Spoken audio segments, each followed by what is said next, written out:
As the government shutdown deepens into its third week now, student veterans, they are feeling the pinch. GI Bill recipients, especially survivors of fallen service members, are reporting missed tuition and housing payments, and it's leaving many unsure if they can stay in school. So with VA hotlines down, key services shuttered, communication has collapsed.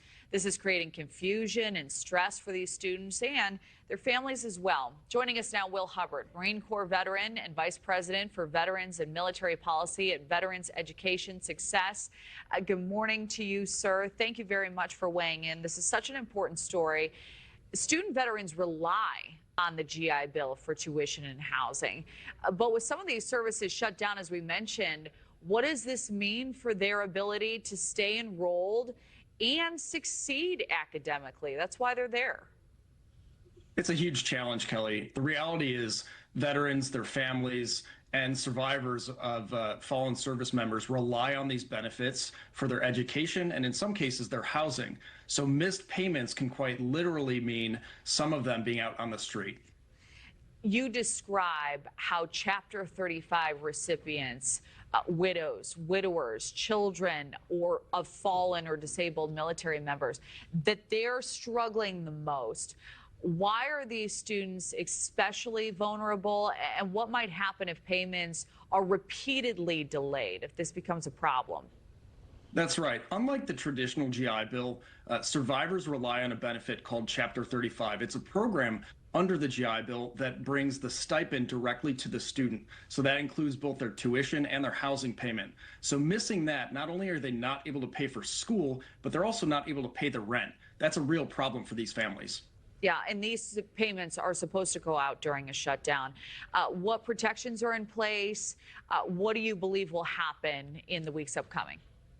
Well, unfortunately, there's minimal protections, and the reality is they have nowhere to turn for answers. Because during a government shutdown, not only are there challenges at VA, but most critically for these students, the GI Bill hotline, really a lifeline for them to reach out for answers, is shut down because it's not considered an essential service. That's why we're calling on Congress to make it an essential service during any shutdown, so at least they can get answers if they reach issues. Yeah, and that leads me to my next question. What are you asking? Because I know your organization is reaching out to lawmakers to make a difference here.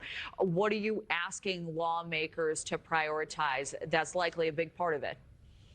Well, notably, several years ago, VA had reached an would be funded by advanced appropriations so that they are future funded, meaning during a shutdown, the money would still continue to flow.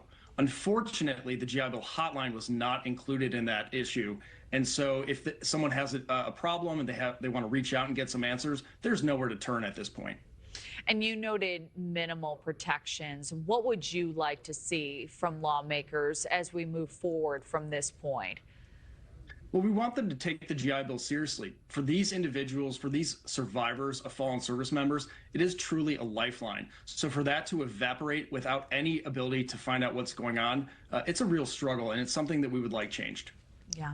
Well, Marine Corps veteran, Vice President for Veterans and Military Policy at Veterans Education Success, Will Hubbard, thank you for lending your voice to this important story this morning.